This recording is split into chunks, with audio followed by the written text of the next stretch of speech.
Somewhere in the Palestinian occupied territories, in the dead of night, treasure hunters are at work.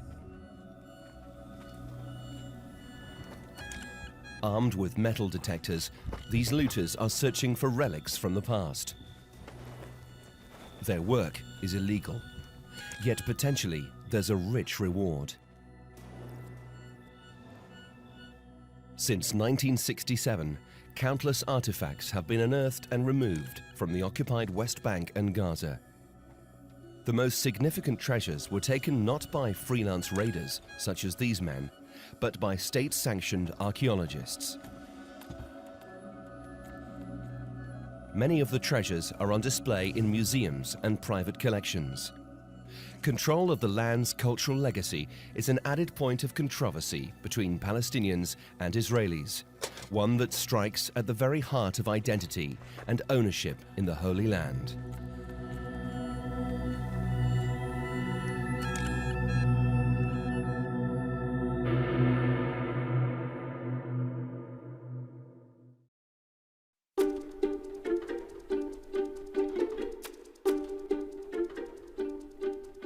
Part of the conflict over cultural heritage centers on this ancient city, Jericho, in the occupied West Bank. Over the centuries, many civilizations built monuments and shrines here. It's a special place for Muslims, Christians, and Jews. Today, Jericho is Palestinian-ruled territory. Jericho has been inhabited continuously for 10,000 years, and that makes it one of the oldest cities in the world. By marking 10,000 years of Jericho's history and heritage, we are sending a message. This is our city, a Palestinian city. We are celebrating our heritage in this illustrious place. We are proud caretakers of this district, and we invite the world to join us in commemorating our cultural heritage. But only a small portion of this heritage remains in Palestinian hands.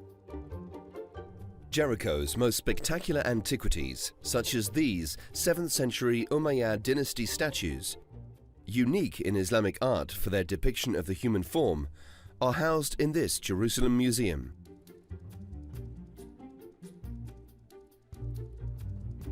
The building, formerly known as the Palestine Archaeological Museum, was built in the 1930s to house Palestine's archaeological treasures. The museum was seized by Israel in 1967 during the Six-Day War and renamed the Rockefeller Museum.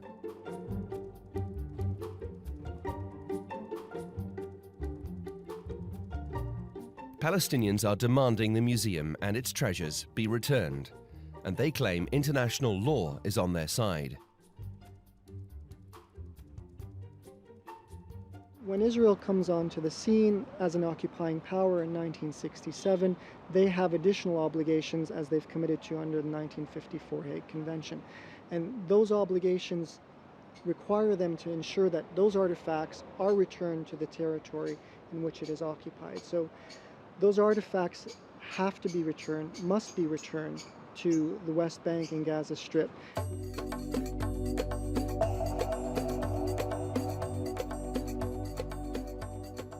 Many artifacts in the museum come from the Jericho site called Hisham's Palace, named after an 8th century Islamic ruler. There are plans to designate the palace as a UNESCO World Heritage Site. Scholars regard Hisham's Palace, known in Arabic as Khirbet al-Mafja, with great significance. So Khirbet al-Mafjar, among a few other buildings like the Dome of the Rock, the Aqsa Mosque, the Great Mosque of Damascus, the Great Mosque of Cordoba, these monuments set the tone for the development and emergence of Islamic art. For that reason, Khirbet al-Mafjar artifacts are important for tracing the beginnings and emergence of Islamic art.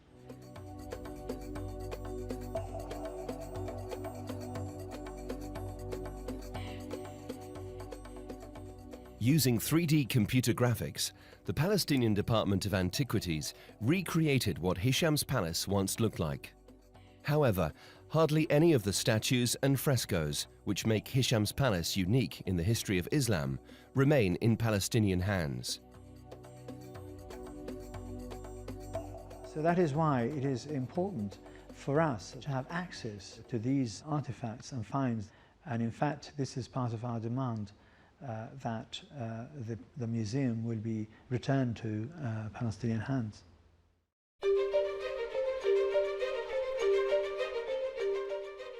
The contents of Hisham's palace constitute a fraction of the artifacts taken from the West Bank and Gaza. The Palestinian territory is considered one of the most looted in the world. In the late 1980s and early 90s, more than 100,000 pieces were stolen every year by Israeli teams of archaeologists under the guise of rescue excavations. Untold numbers of sites were destroyed and their cultural heritage value negated. But Israeli archaeologists regard these excavations as not only legal, but also necessary for historic preservation.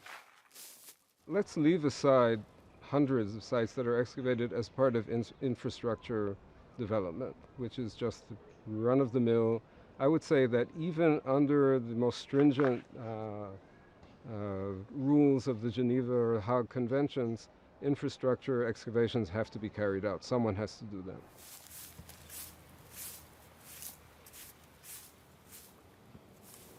Many Israelis believe they have greater rights to the land, since Jewish presence there predates the arrival of Islam. Greenberg argues that it is pointless to talk of dividing the land in terms of cultural heritage. The West Bank and Israel are a single archaeological landscape. The Green Line, this assumed political division between Israel and Palestine, is a completely artificial line in historical terms. So that anyone doing archaeological work, that study is going to include sites in Israel and in the West Bank. And as soon as the West Bank was opened up to Israeli researchers, they didn't see any barrier to the inclusion of sites in the West Bank in their database, in their sphere of interest. And in fact, they saw themselves as protecting some of these sites, at least some of them did.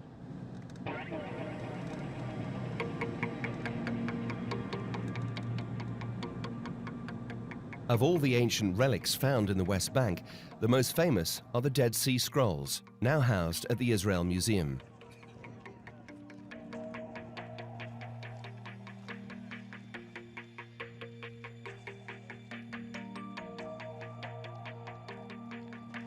Today, Palestinians insist they are the legitimate owners. The Dead Sea Scrolls are one of the more prominent examples of artifacts found in the occupied Palestinian territory. They were discovered in 1947 by a Palestinian shepherd, Mohammed el-Deeb. Those artifacts have been preserved and restored and housed and exhibited at the Palestine Archaeological Museum, of course, until 1967, when the Israeli authorities occupied the West Bank. Shortly thereafter, the Israeli authorities, although they are signatories to the 1954 Hague Convention, removed the artifacts from the Palestinian Archaeological Museum in clear contravention of their obligations.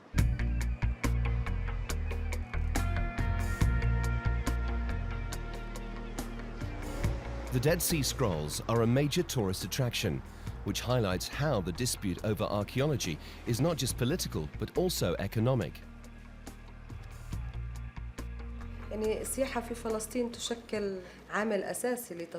Tourism in Palestine is a major pillar of our economy. We don't have oil or other natural resources. And major employment sectors, including services and handicraft production, are all linked to our tourism economy.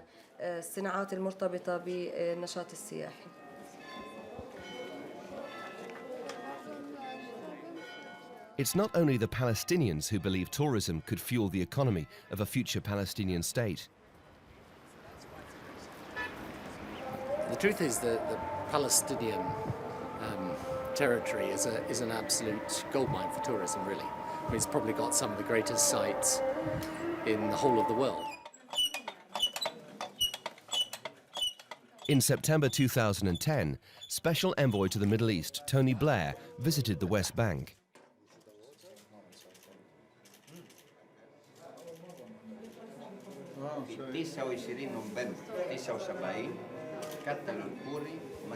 You know, these are amazing places for people to come to. So one of the things we're trying to do is to work out a plan where, as the Palestinians take back control of their own territory, we develop these sites and turn them into something for the Palestinian people, but also for tourists from outside.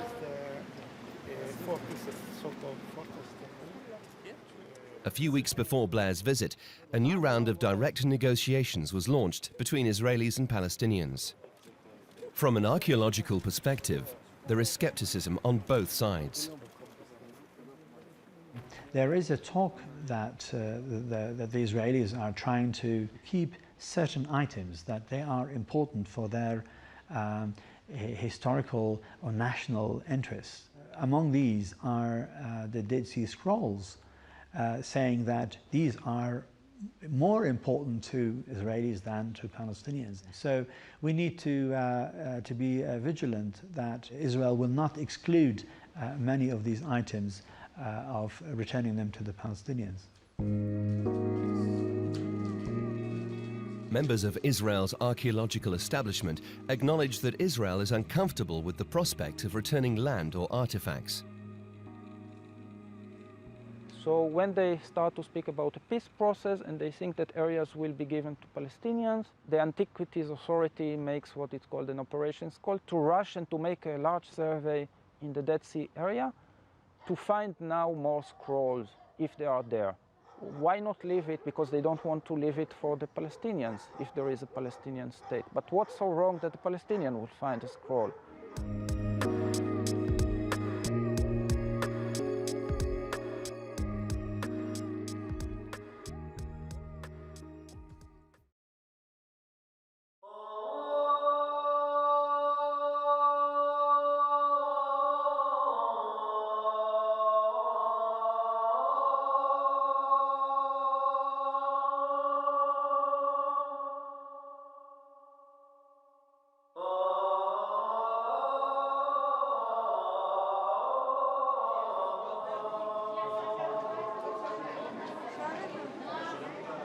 There are many contentious issues at stake in negotiations between Israelis and Palestinians.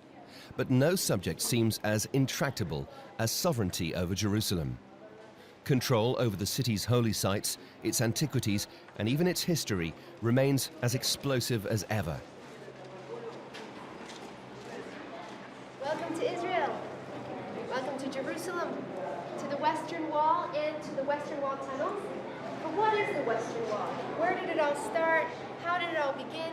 In order to answer those questions, we have to go way back in history, about 6,000 years. Each year, hundreds of thousands of visitors flock to Jerusalem. Many are shepherded around by Israeli tour guides, giving an Israeli version of history. When God created the world according to the Jewish tradition, he put down a foundation stone right here. This mountain did not yet exist, but from this foundation stone, this mountain grew. This is Temple Mount.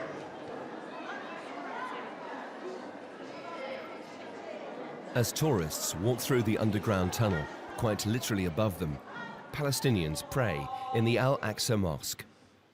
Muslims regard this mosque as one of the holiest places in Islam. It is one of the most contested religious sites in the world.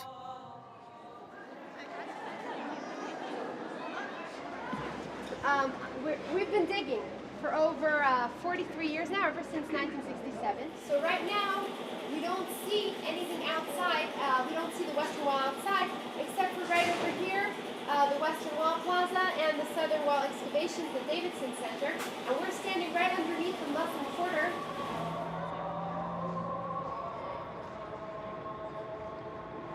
Archaeology and the claims of cultural heritage are powerful factors fueling the ongoing Arab-Israeli dispute.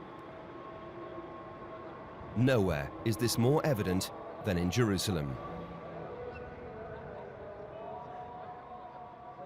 أصبح واضحاً بأن التنقيبات الأثرية الإسرائيلية في القدس هي It is clear that the Israeli excavations in Jerusalem are ideologically driven in an attempt to rewrite the history of Jerusalem in line with the plans and the policies of Jewish settler movements in the city.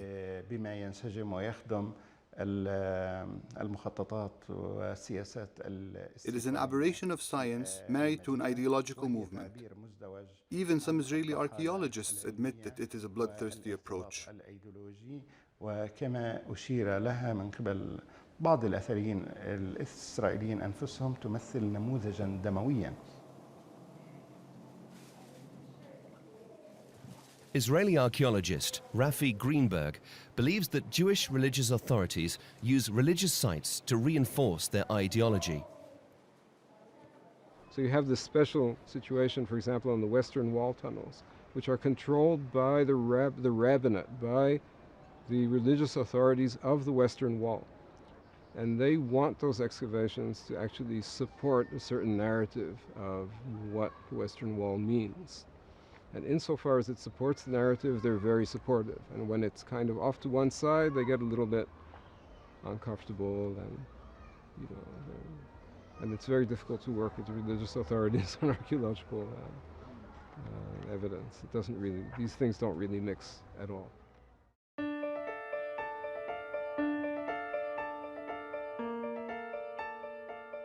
Away from the tensions of the Middle East is the more relaxed setting of the Danish capital Copenhagen. Bible scholar and archaeologist Thomas Thompson argues that biblical accounts of Israel's history are at odds with archaeological evidence. According to Thompson, David Ben-Gurion, a founding father of the Israeli state, saw archaeology as a state-building tool. Ben-Gurion developed a small roundtable of scholars which met every week to discuss the Bible, to discuss history, to discuss questions of roots, relationship of Jews to Palestine. And I think the primary issue, beginning with Ben-Gurion in his roundtable, was specifically the question of making both land and the people of their belonging to the land. And when you have the vast majority of the people coming in after 1948, the question of indigenous is a tremendously complex one, and something that has to be created. And it has to be created by scholarship and by authors. Israeli professor Raz Kletter is ambivalent about whether the early Zionist leaders politicized archaeology. It's true and it's not true. I mean, there is, of course, what we say that the early Israeli archaeology was nationalistic, and it's typical of every state in this stage of development. So it is true. However, there is no general master plan that from the beginning says we will excavate only Jewish remains and destroy all the others. It's not like that. And I think naturally we should not forget that people also are interested in their own culture. So they are mainly excavating, they go to excavate Masada. It's not a sin, it's because this is what was of most interest to them. And then the regime uses this, of course. Gradually they understand that they can use archaeology and develop it as part of the ideology of Zionism. And it was this ideology of Zionism which, according to many observers, contributed towards the eviction of Palestinians from their land.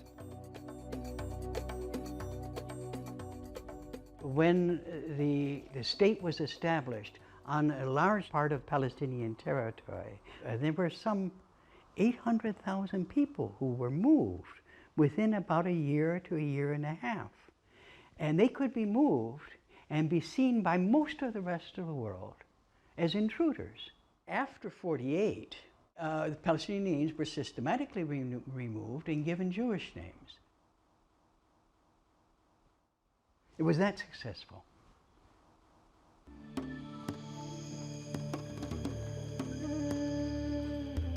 What's in a name is an important issue, as can be seen in the Palestinian village of Silwan, just outside Jerusalem's city walls. In the village, Jewish settlers have built an archaeological park, which they call the City of David.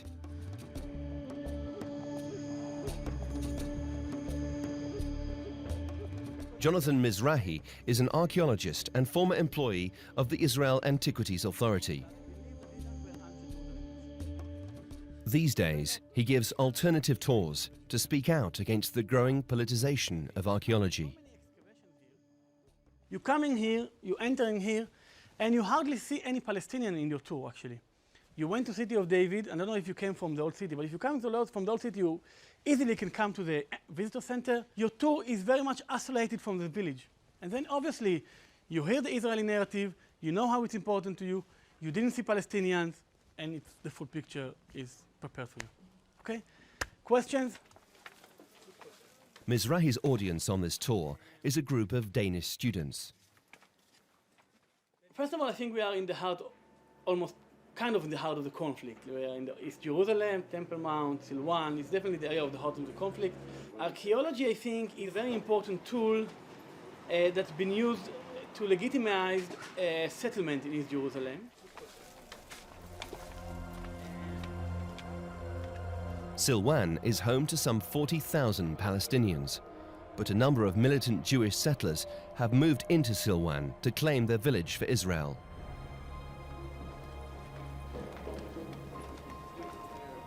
And this is why I think today the government invests so much money in tourism by coming and saying the past must be in our hands, because how can we give up our heritage? I mean, this is the meaning of our belonging here.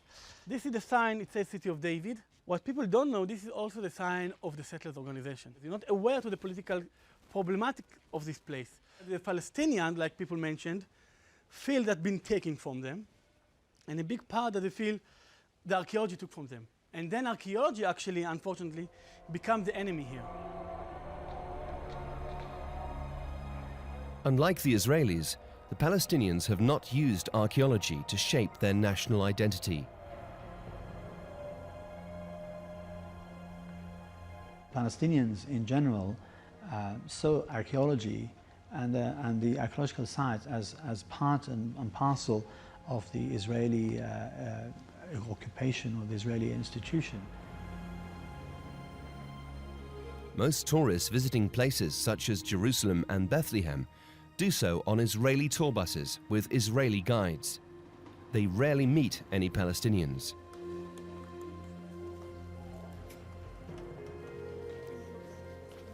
Now, the reason why Palestinians are not as interested in archaeology as Israelis, because they don't have to prove that we were here 2,000 years ago.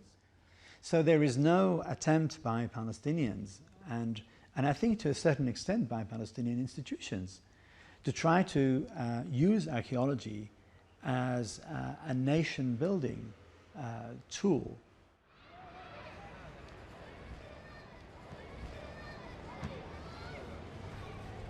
Jerusalem is said to be the most fought-over city in the world.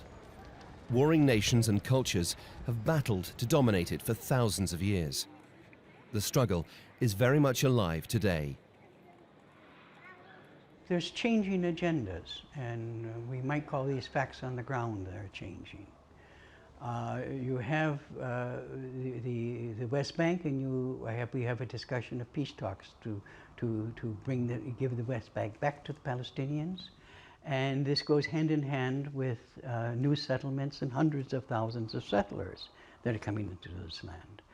And the question of toponymy, the question of archaeology, is one of the ways that this battle can be fought when you're working on two different political fronts at the same time. One is the international scene of seeking peace, and the other one is to establish Israel's indigenous right to the West Bank in Gaza.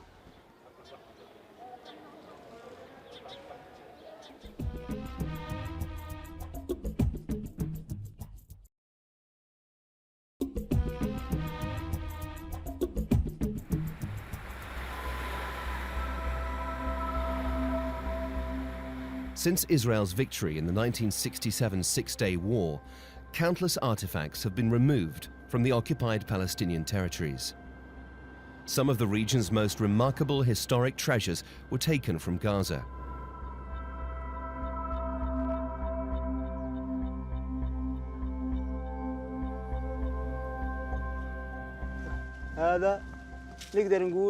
This is probably a grave here.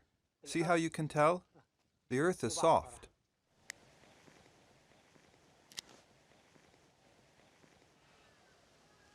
In 1967, the Israelis occupied our whole world.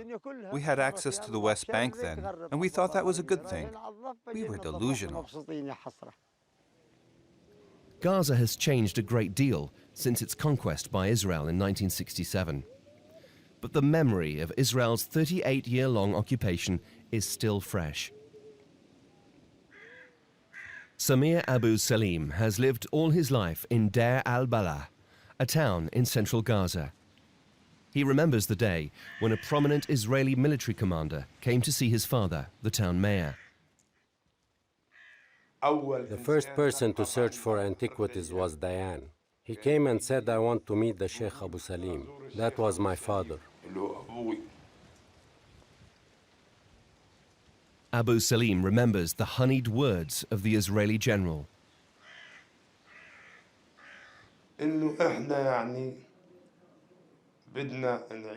He said, "We want to live in peace. We don't want Egyptian rule. We don't want Jordanian rule. We are cousins. And we want to live together," and so on and so forth. It was all lies.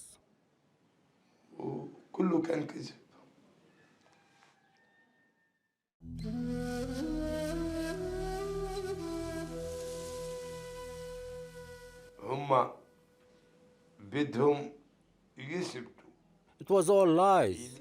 They wanted any proof. They wanted to find Hebrew antiquities.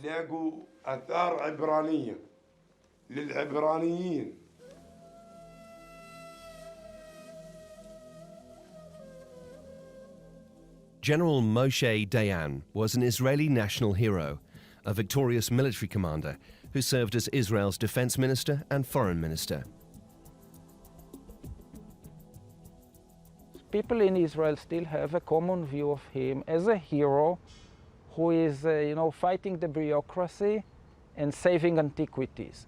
This is not the truth. The man robbed and he ruined. He destroyed sites. He did awful things. When he became the Ministry of Defense, he has the huge army at his disposal.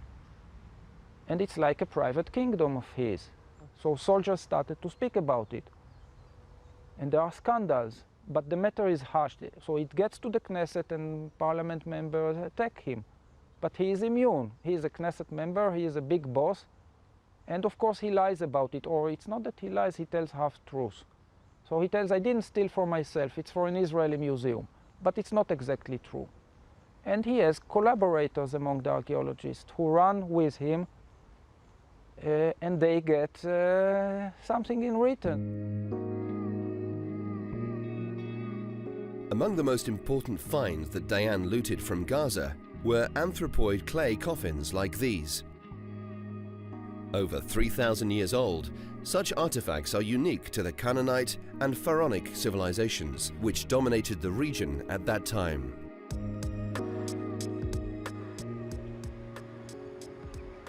What happened in the Gaza Strip, in a site of an Egyptian, let's say local Egyptian cemetery.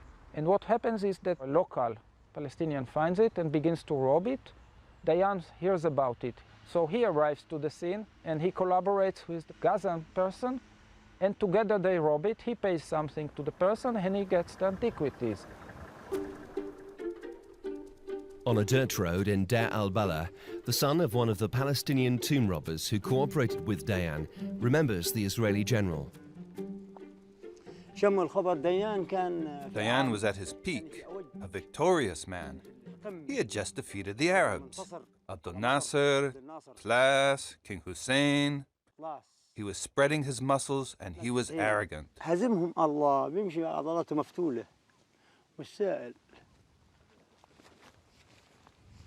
Abu Hamad remembers being beside his father in 1967 when Dayan arrived on the scene.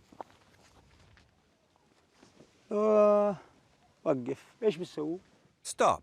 What are you doing? Why do you ask? You took Palestine already. Why do you have to follow us here? Now you want Gaza and Sinai? No. I just want some of your pottery shards. He was poking fun at us. He thought we are fools. I want those shards, or I'll put you in prison. So what? My natural state is imprisonment. You know, there are antiquities thieves, and we were among them. We didn't understand at the time that we were stealing. I swear, we didn't realize. At the time, Abu Hamad was a boy of 13, but it's only now, 4 decades later, that he grasps the enormity of those events. ديان كان يعرف ما معنى التابوت. إيش معنى الآثار الفرعونية؟ Diane knew the value of these coffins because he knew history. We were ignorant. They didn't want us to learn. But we learned in spite of them.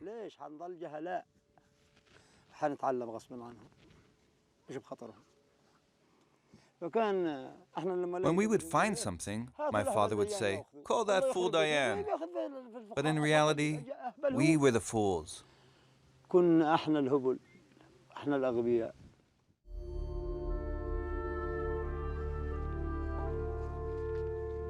Abu Hamad rejects the suggestion that his father was a collaborator. We know who brought the Israelis. I resent the accusation we brought them. I refute that accusation.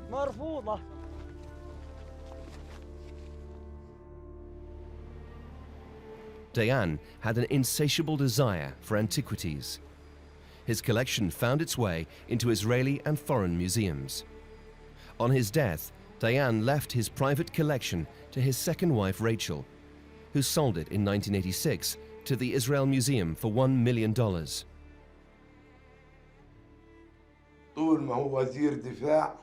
He was the Minister of Defense.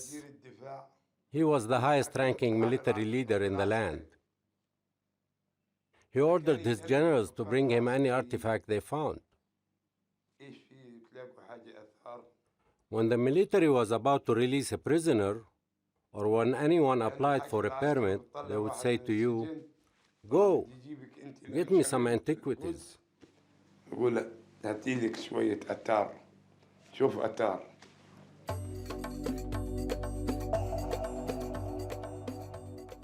According to Israeli experts, Dayan's role overseeing the removal of Palestinian antiquities went far beyond Gaza. I think also we have the tip of the iceberg because when he was the boss over the West Bank and Gaza, this is probably the time that he did the worst looting. He used bulldozers, he used helicopters, he had lots of... So for example, there are rumors, but I think they are true, that he arranges a military training. So he arranges it to be at a certain antiquity site, so the soldiers dig there, and if something is found, he can take it. The Antiquities Department tried to fight against it. Of course, they were politically weak, they didn't have the force. Dayan was much stronger and was backed by the government, so they always found solution not to talk about them, so he could do it for many years. When the Dayan collection was finally put on display at the Israel Museum following his death, the title of the exhibit was as controversial as the general himself. The worst part of the story is that they make an exhibition, Man and His Land. And I say that it's not man and his land, it is a man robs his land.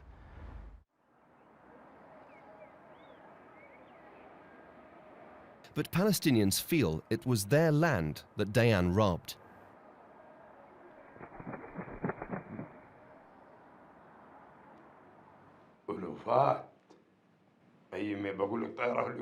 Thousands of pieces were taken away in boxes and put in helicopters. In Rafah, sometimes 2 helicopters a day would take off. كان في اليوم الطيارة الهليكوبتر مرتين تشيل. Older and wiser, Abu Salim today understands the value of cultural heritage. أحلم قبل لا أموت يكون لي دولة. I dream of the day when I have a state and a museum. لأنه شعب بلا آثار. Because a people without antiquities are a people without roots. A people without a culture and traditions are people who do not exist. لا وجود له.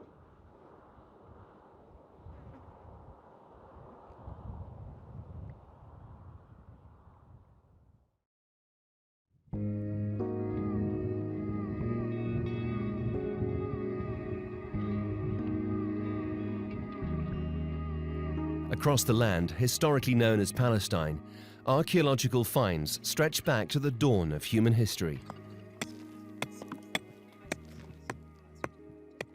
Morag Kersel is a respected Canadian archaeologist and a specialist on the subject of antiquities looting in Palestine.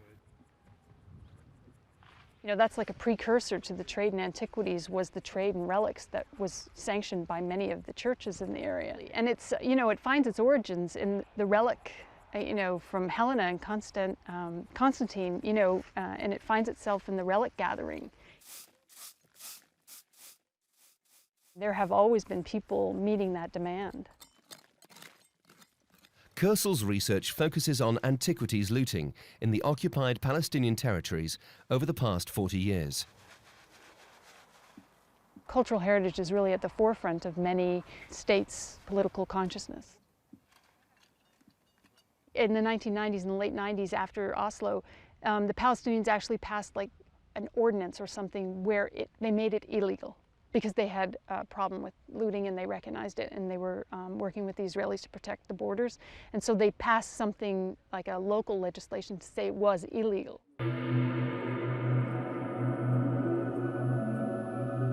Most people who loot are what's commonly referred to as subsistence looters, so people who loot to feed their families. There were also some people who were looting almost as an act of resistance.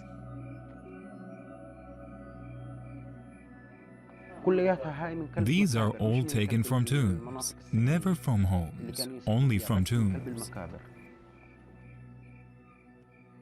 These Palestinian grave robbers work only at night. They sell their finds to middlemen who locate Israeli buyers.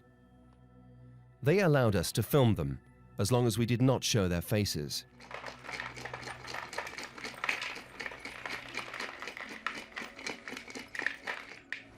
This is a Samaritan, not an Islamic oil lamp.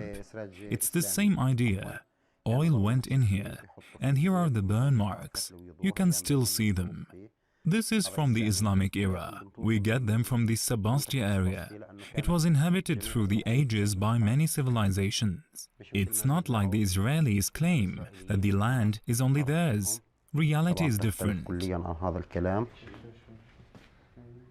The robbers are self-taught experts on the origins and potential value of their finds.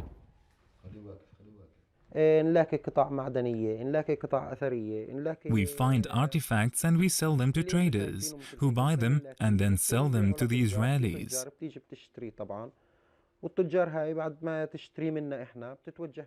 Greek, Iron Age, Byzantine pieces. They each have their price. There are pieces that are in special demand. The most expensive ones are mostly Jewish pieces. The Israelis want these pieces to prove that the land belongs to them. There are all the ones, the Canaanite pieces, and of course the Islamic pieces, but no one buys them, because no one wants to recognize that we were here. So they don't buy them or exhibit them, and they don't even talk about them.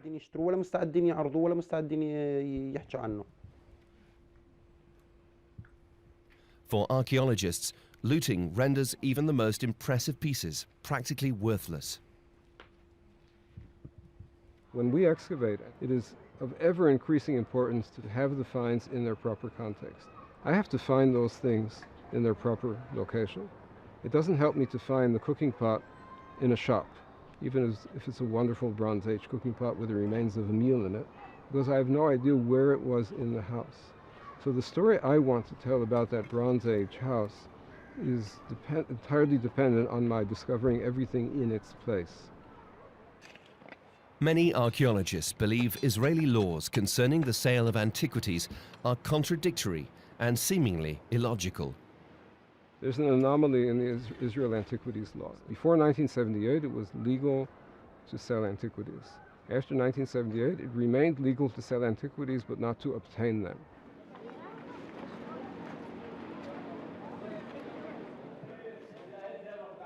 With thousands of items sold annually to tourists, the antiquity traders must be getting their wares from someone. It's an open secret that most of the artifacts have been looted after 1978 in Israel and in the West Bank.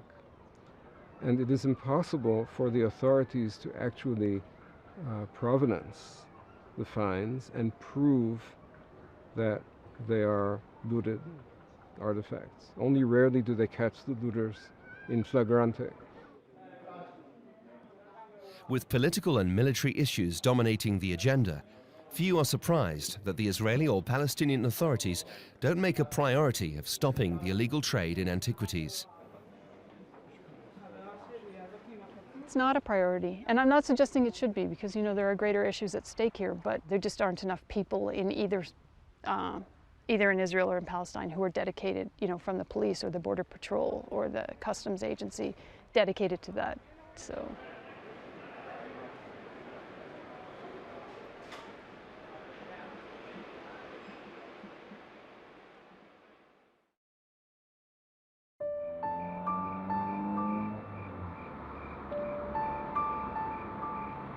Israel's ongoing construction of the separation wall has both uncovered new archaeological sites and led to increased Palestinian unemployment that has fueled illegal digging. The impact of the wall on Palestinian cultural heritage has been devastating.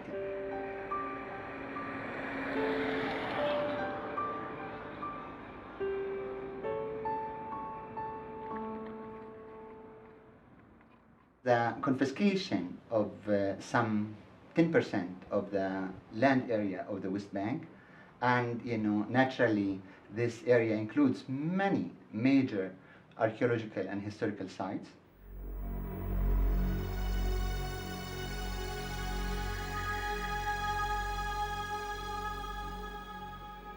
The Israelis call the wall a security fence.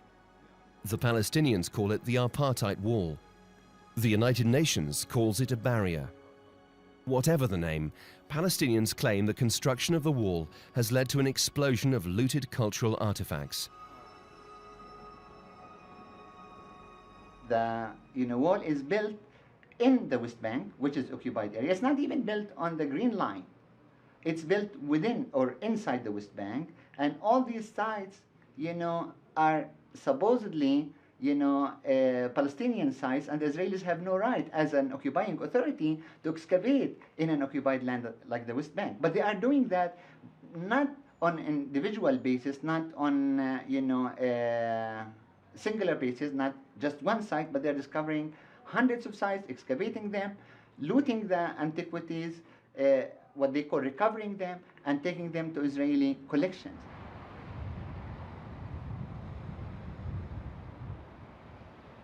It remains unclear exactly how many artifacts have been removed from the Palestinian territories and where they are all stored. Most of these artifacts are in the Staff Officer for Archaeology storerooms. I would guess that no one really knows what they all are. There are probably hundreds of thousands of coins that have never been identified, never been looked at. They're just sitting around there and waiting for someone to study them.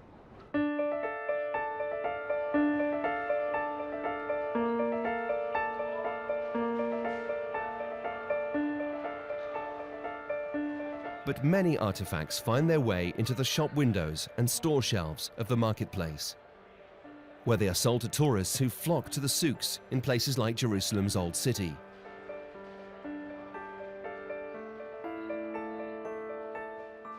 The fact that there is more, shall we say, more prosaic artifacts and less high-end material, I think speaks more to consumer demand and the people who are collecting the material.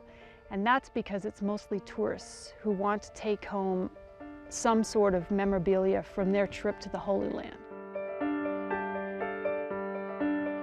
There's always an available market, so there's always someone looting archaeological sites.